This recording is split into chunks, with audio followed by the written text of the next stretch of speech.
However, we found different results when we looked at education. In the U.S., more educated stakeholders were more attracted to international firms relatively, where in Latin America, more educated people were more attracted to the domestic firms. The financial investor, they want the stock price to go up. And so for their point of view, profitability is going to be a more important driver of their assessment of the reputation of the firm.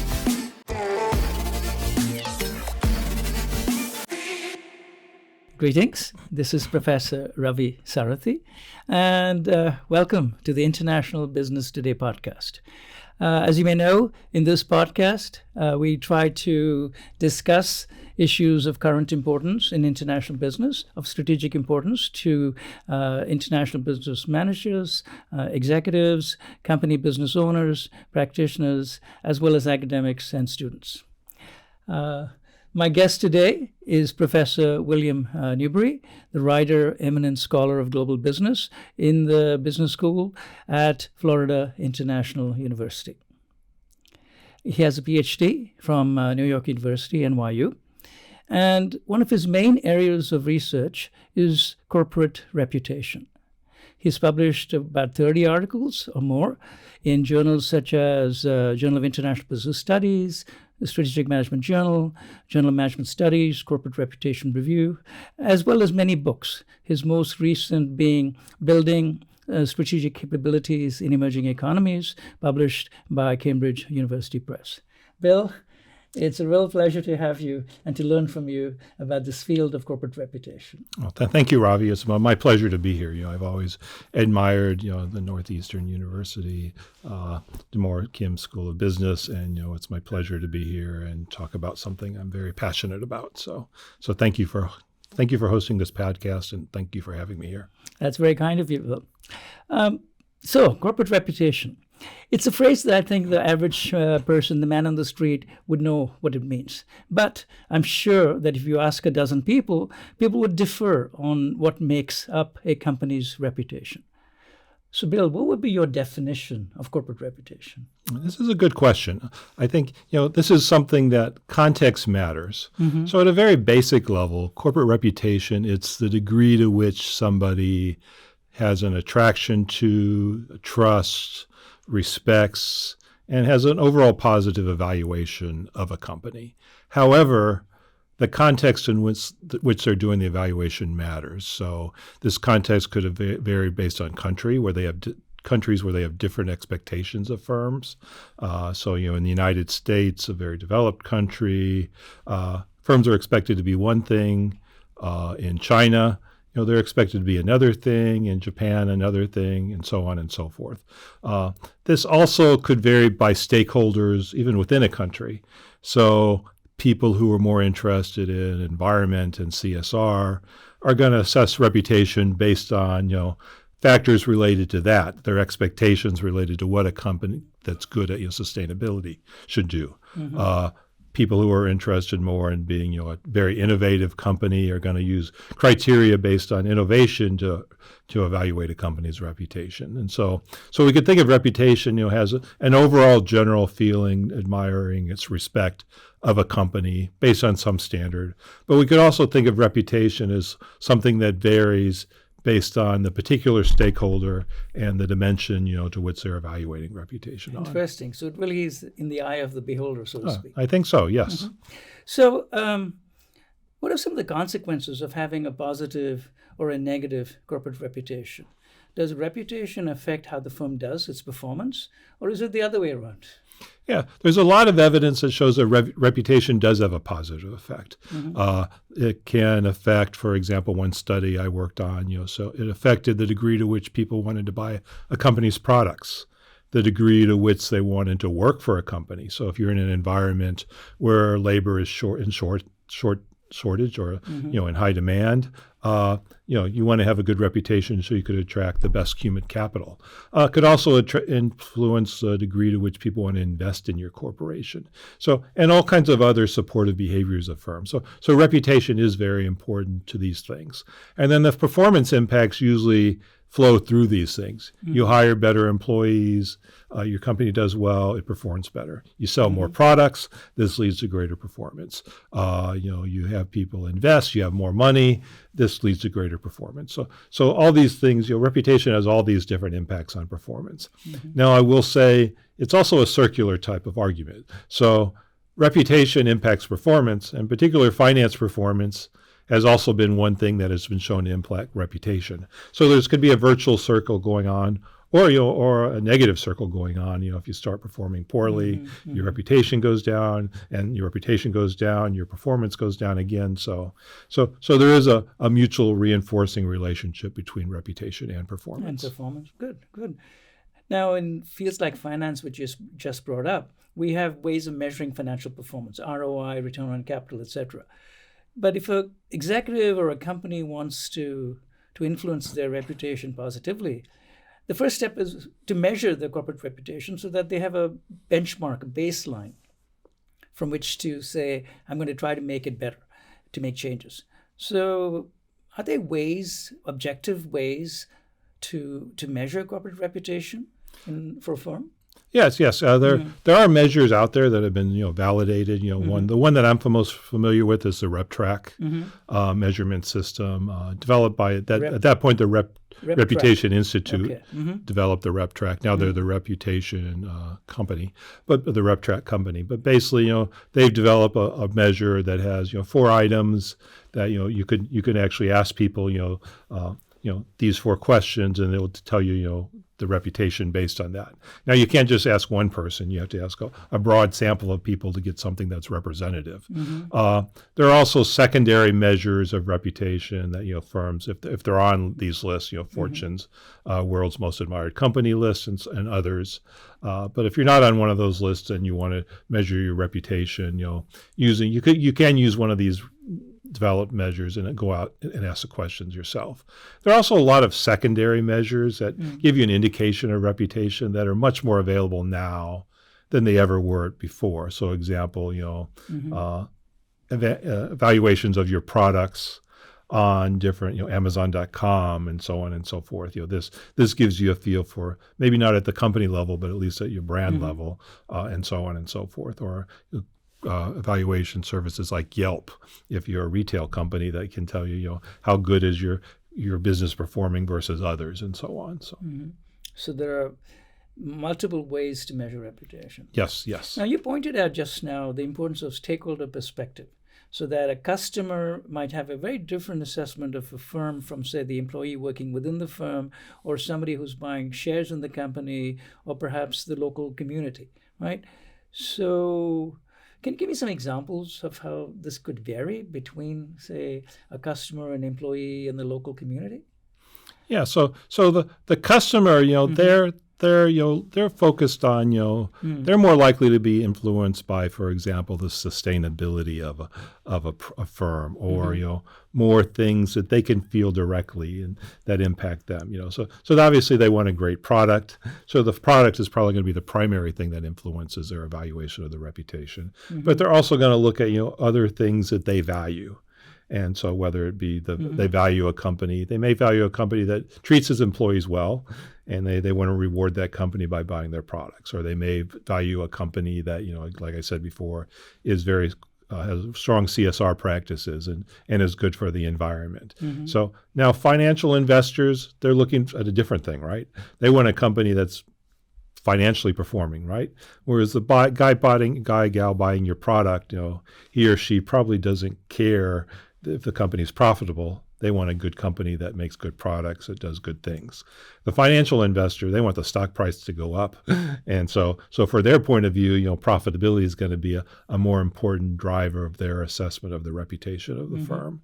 So you could think of, different stakeholders have different perspectives. So a company might have to balance spending on more quality versus trying to say, if I keep costs lower, my profits will go up, which means my stock price could go up based on the P/E ratio, et cetera. Yeah, this is exactly it. Now there's also long-term and short-term perspectives. Right. Some of the things that drive the customers to be happy in the long term may drive the performance as well. But certainly in a short-term performance, there's going to be some differences there. Right.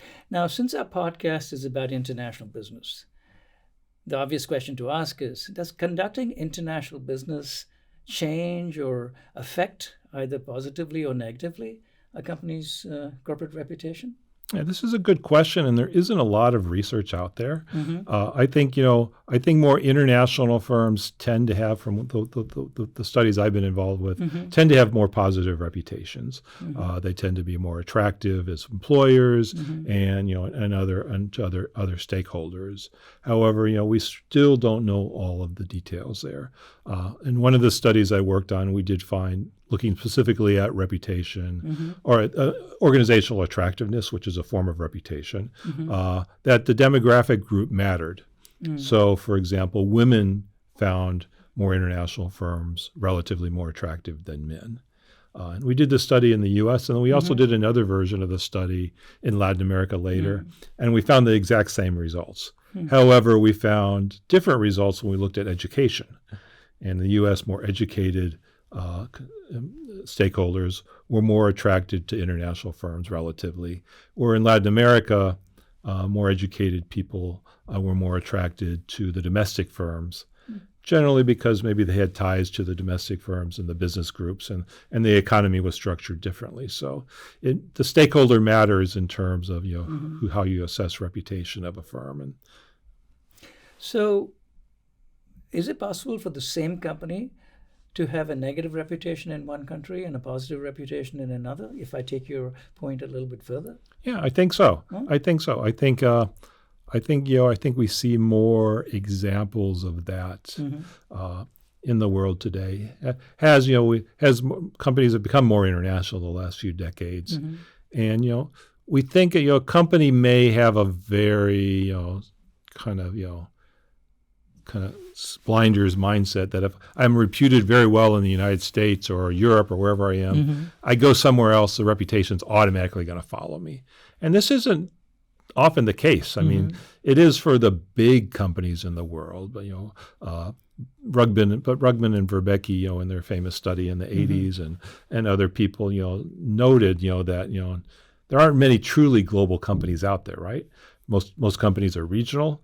And so outside your region, many companies are not even known. And so if they expect their reputation to transfer, it's going to be very hard, because if the stakeholders in the other country don't know your company, how can they give you a good reputation? And so there's often cases, I think, where firms have a good reputation in their home market, but it doesn't necessarily translate into another market until they spend the time to do the things that help them get the reputation in the home country too. I guess the logical question then, how does a company transfer a good reputation in its home market to other countries? For example, Apple is very well regarded here at home. Yes.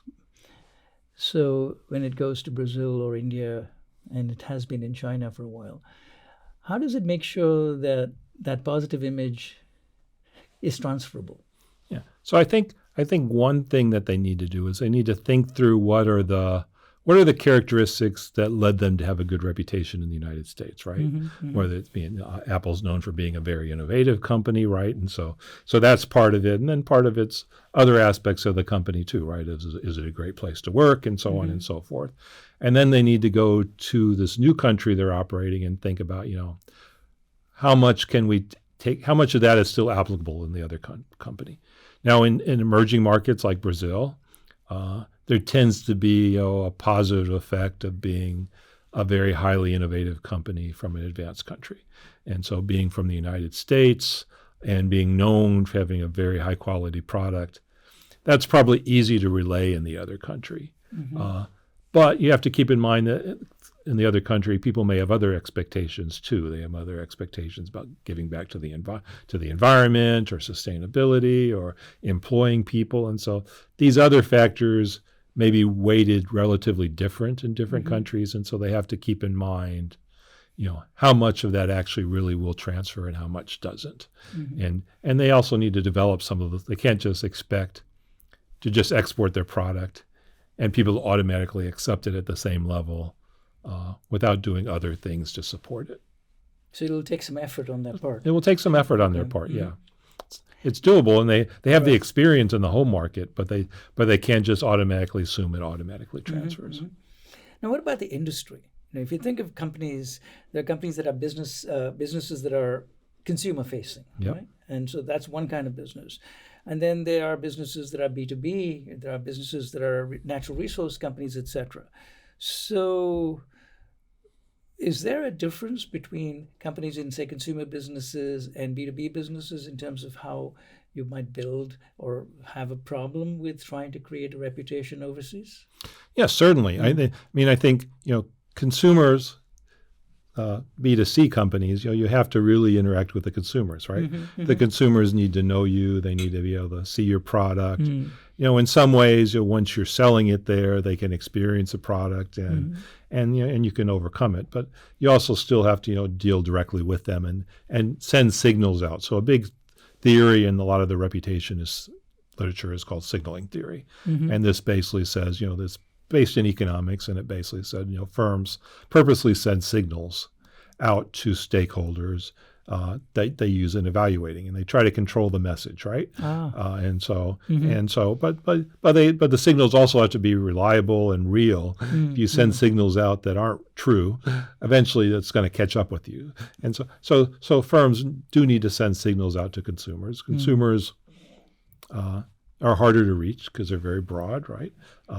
But an industry, B2B, you need to reach out to a different stakeholder, right? You need to reach out to the other business that's buying your product, right?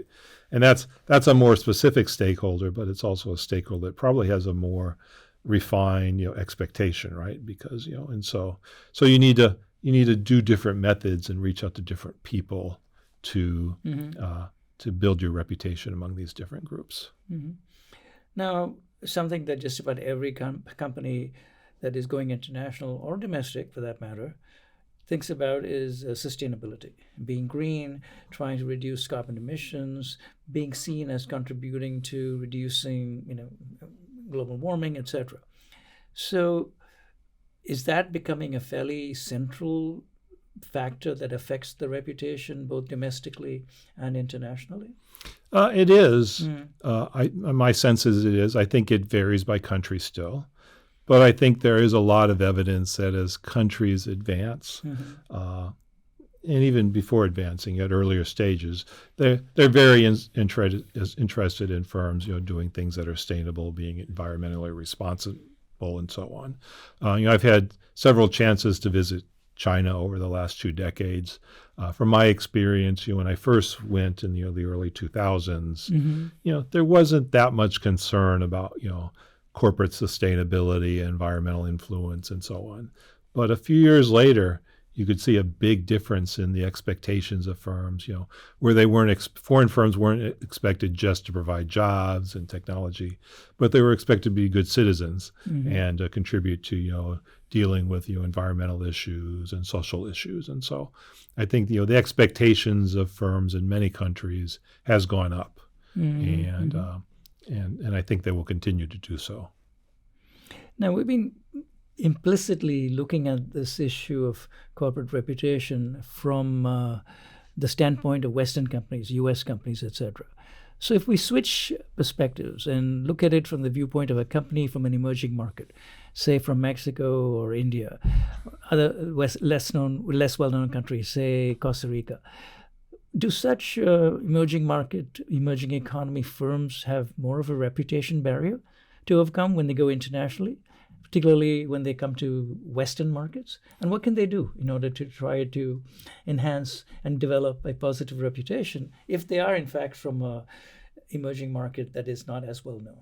Yeah, this is a very important question. So, there was a review in the reputation literature, about a decade ago that talked about reputation, 3 different types or 3 different components. One component is being known. How well is your firm known? The second is being known for something. And the third is generalized favorability. And so being known for something could be being known for, making a great cell phone or a great computer. Where generalized favorability would be something like, Walt Disney Corporation, which is just known as being a good company overall. Now, the difficulty with emerging market firms is that, they suffer in all 3 of these things. Now, there are exceptions, obviously, but for the most part, most emerging market firms aren't known outside their home country or outside their home region. And so with a few exceptions, Indian IT firms, Brazilian beef, and so on, these emerging market firms, when they come to the U.S., they just aren't known. And so this gives them a disadvantage right away because it's hard to have a reputation if people don't know who you are. The next part is, known for something also tends to be a barrier for these firms. So we can think of, because people don't know about the firm that well or at all, they will resort to thinking about what they think of the country. So country stereotypes, country reputations are going to play a much bigger role for these firms. And in most emerging market countries, while they may be a great place to go to the beach, to vacation, they're generally don't have positive reputations with respect to business practices. Now, again, there are exceptions, Indian IT, Chinese ability to produce low-cost goods, things like that. There are exceptions, but in general, the reputations associated with business products in these markets tend to be lower. And so they don't know the specific firm, they're going to go to the country reputation, and that's generally not going to do them well. So one example, there's a Chinese car manufacturer called Chery. I'm pronouncing that not exactly right, but they did a blind sort of taste test, but not with tasting, of the product, their cars in Mexico, another emerging market. And they showed consumers the cars without a label and with a label, with the Chery label. And the consumers, when they just looked at the car and its features, they rated it pretty high. But when they looked at the car with the Chery label and they knew it was China, all of a sudden the ratings went down for the exact same car. And so there was, a liability of being, from an emerging market in terms of their reputation and the evaluation of the firm. So the country of origin has some impact on reputation, which is independent of what the company actually is trying to do. Yes. Yeah. The countries, the stereotypes about their countries exist, and the firms from those countries, these stereotypes go down to the firms. The more is known about the individual firm, the less people rely on the stereotypes. So, but that's a hurdle that emerging market firms have to go through. And there are ways they can do this, and lots of ways they can do this. They can work to develop with the home country leadership to develop, the reputation of the home country. So, for example, many countries, have special economic zones. Lithuania has the Kaunas SEZ. When I was in Lithuania, I was learning about this a couple of years ago, and this has helped being, the country develop a reputation in the IT sector, because they basically set up this zone for companies that specialize in these type of industries to locate. Firms from emerging markets, they can participate in industry associations and deal with, the key players in the B2B markets that kind of, can help them make the jump to the B2C markets. Some firms, sponsor sporting events, which is, a double-edged sword, but it gets your name out there, right? Firms can also do joint ventures, or they can acquire other firms. Many emerging market firms do this, partially to get capabilities quickly, but partially also because, it allows them to get a brand name or get a company name that they can be associated with in the developed market. And it gives them, some headway in terms of developing, their own reputation. At first they acquire the company, they keep it under the local name. Then maybe they gradually introduce their name co-branding, and so people get used to it. And then eventually over time, people get used to it and they can use their own name. Yeah. Now, today's world is becoming somewhat more fragmented. You've got China, for example, trying to create a region of influence. You've got the Western economies in the U.S. with a slightly different influence in region. So what happens when you have these kinds of different economic groupings and political systems and values? Values in a socialist economy or a dictatorship may be very different from the values that a company holds for itself and its employees and what it considers core values, right? So, for example, a U.S. company might say, we really value, equal rights, and we really value gender equality. And in a dictatorship, nepotism may be very important, and in a socialist country, profits may be less important than what are you doing for our country's independence and ability to be stronger in the future. So how much should a company change what values it holds dear when it goes overseas, and to what extent should it embrace local values? There's this idea and strategy of being very international and being multi-domestic. So is there similar kinds of issues when it comes to corporate reputation, in a sense of multi-domestic corporate reputation strategy or approach? Yes. There's kind of two pieces to this answer. So the one first, I'll mention the book that you graciously mentioned in your introduction, on emerging market strategic capabilities. Right. In this book, we interviewed 72 CEOs and top leaders, the CEOs and top leaders of 72 multinationals in 12 different emerging markets. So, and we asked them, what capabilities are most important for you to be successful? And of the top 5, 3 of the identified capabilities had to do with being locally embedded in the market, whether it had to do with adapting products or establishing relationships with local consumers and local stakeholders, and just being part of having local connections and so on. And so being locally embedded is very, very important. So you can't be seen as an outsider. You have to be involved. You have to make connections to be the local environment. You need to have, not be seen as somebody who's just coming in to sell your products, but you're actually contributing more than just the product to the local environment. And so the local adaptation is very, very important. And this isn't just in the products, but it's also in how you do business, cultural differences, and so on and so on, need to be respected. And so I think this is the one half of the story is you need to be locally adaptive, and you need to make sure you're respecting the local culture and then so on.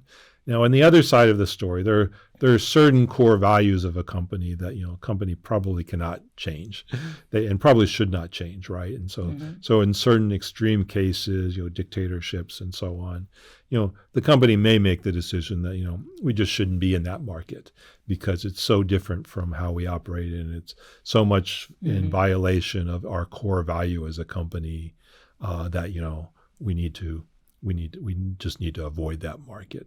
And so companies, so it's a tight balancing act, right? And then there's maybe it's hard to find the exact line where you cross over or don't cross over, because you do need to locally adapt. But at some point, if you go beyond your core values as a company, then it's not just going to affect your ability to succeed in that market, but it's going to be known in your home market and other markets, and it could affect the reputation of the firm in your home market as well. Particularly in an information technology type era where information travels. And so. That's just what I was going to get to next. That today social media is everywhere. Everyone has to be willing to both understand and use social media.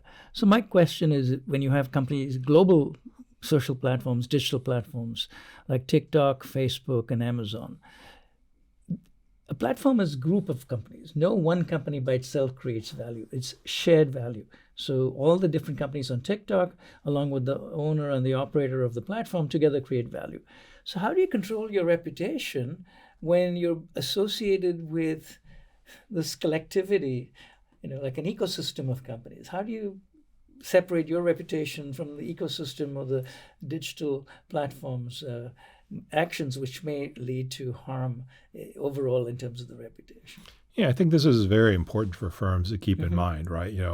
And certain parts of certain platforms they have more control of over others, right?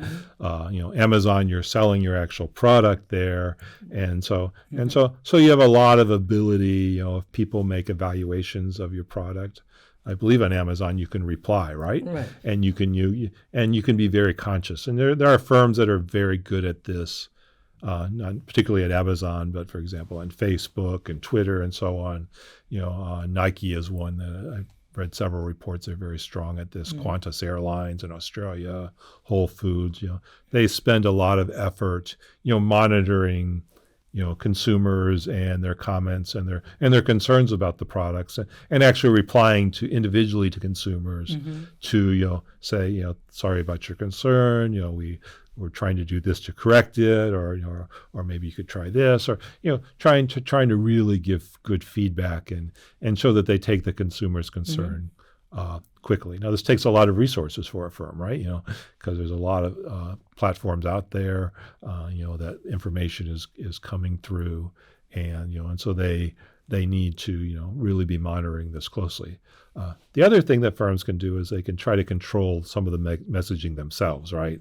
So they can do their own TikTok videos, or they can do their own, advertising in different platforms, and try to get the message out there directly as well. So part of it's, getting the message out that, this is what we are as a company, this is what we stand for, and so on. And then the other end, actually replying to concerns and showing that you take concerns in these social media platforms seriously, and working hard to build a reputation that way. Now, when you think of this shared value, it's not just digital platforms. It's also, in the international arena, international joint ventures, yes, and global supply chains, so that you rely on distant companies as partners in a joint venture, and you rely on distant companies as part of a global supply chain who source your raw materials, components, even finished goods sometimes, right? So how much does these kinds of associations, international joint ventures, supply subcontractors in the supply chain, how much does that influence reputation? And is that a source of danger for a company? It is a source of danger, particularly in a world where information is much more available than it was, even 10 or 20 years ago, right? And so if I'm a company and my supplier, hires child labor, I may not know about it. They didn't ask me, but my supplier hired child labor to do this one piece that's really embedded in the bigger product.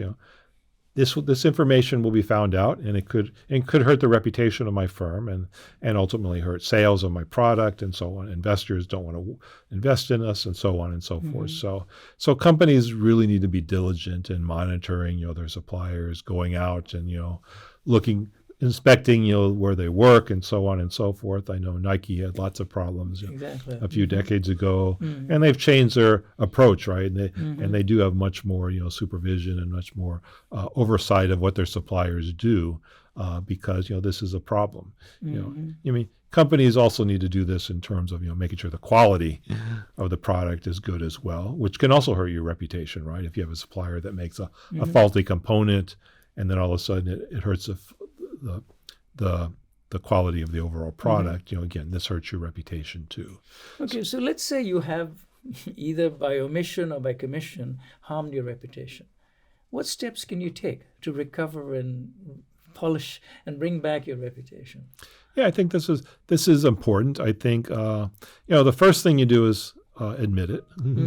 I think there's a very legal culture in the U.S. where a lot of firms don't want to admit that they've done anything wrong. Their lawyers are advising them not to do this.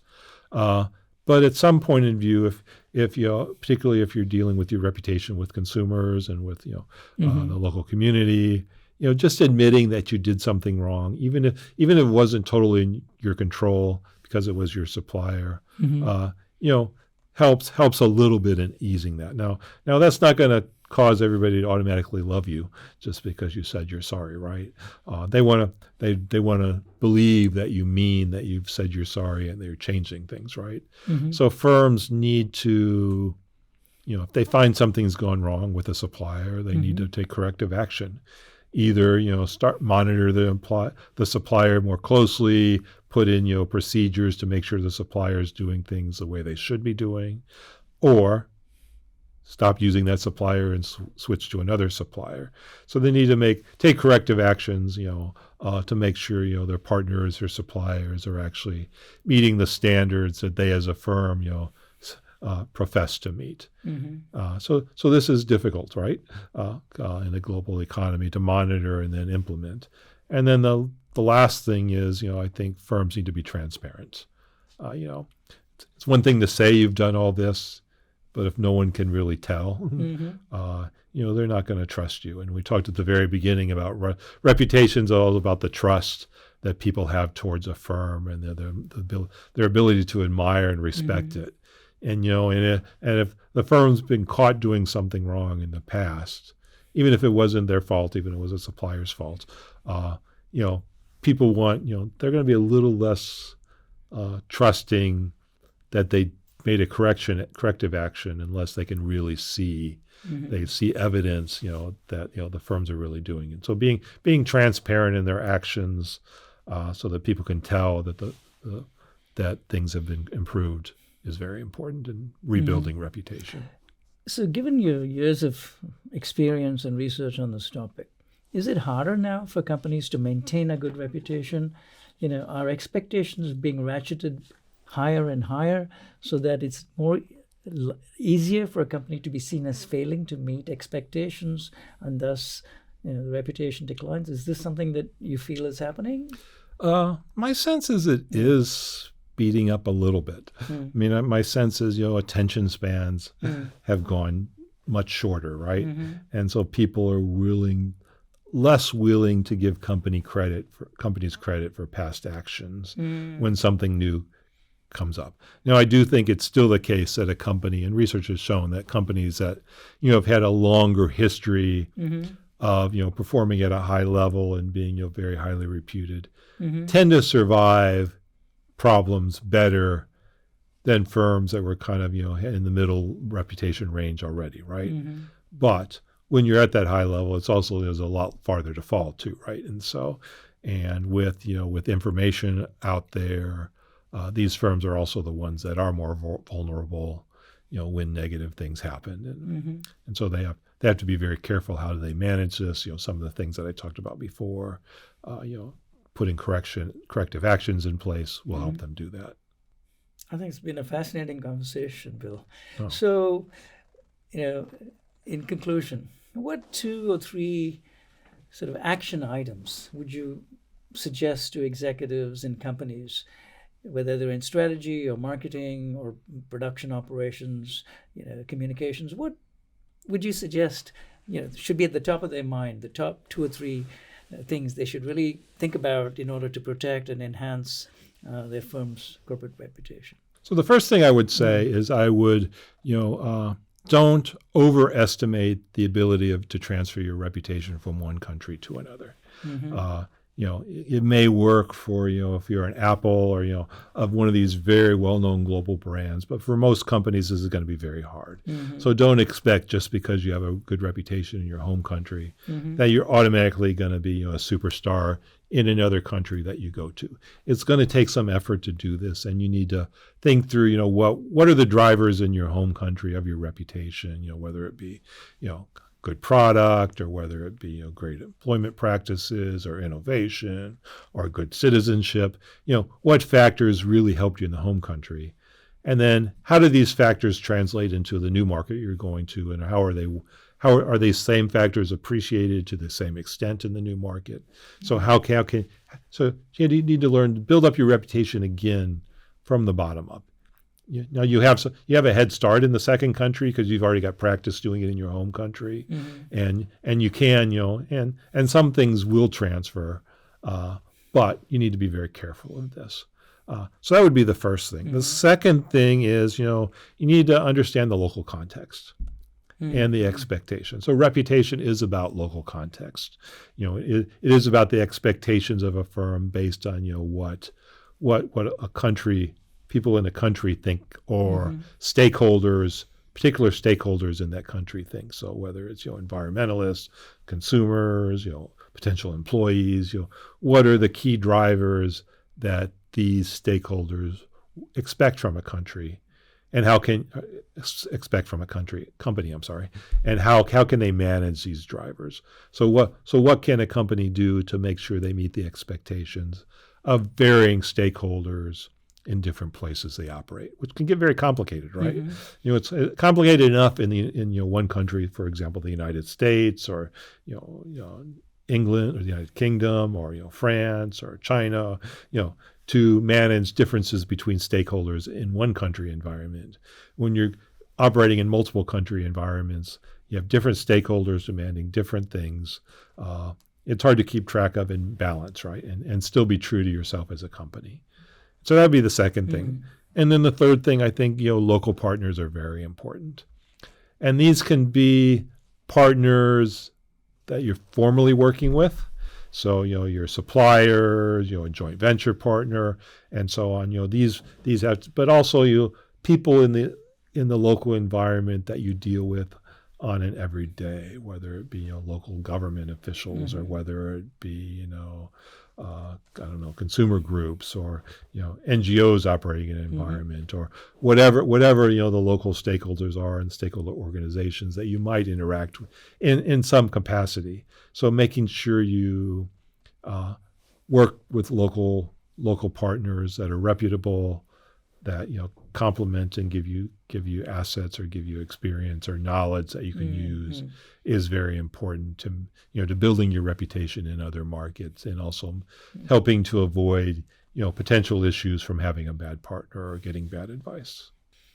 Absolutely fascinating. I hadn't given much thought to corporate reputation, and I think listening to you this past half hour or so has really made me think this is a subject of incredibly important strategic value to a company. Thank you again, Bill. Okay, let me thank you again too, Ravi. It has been my pleasure to participate in this podcast, and also, just thank you to everybody involved with International Business Today, and everybody at Northeastern University, DeMoore Kim School of Business for organizing these podcasts, which is a great series.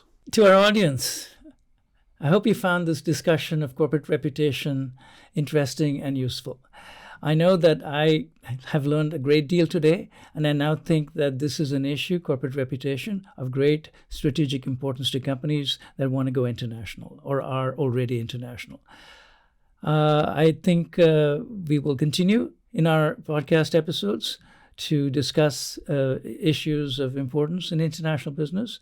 And I hope you'll come back again, and that you will tell your network, your friends, your peers about our efforts, and help spread our ideas. Thank you very much.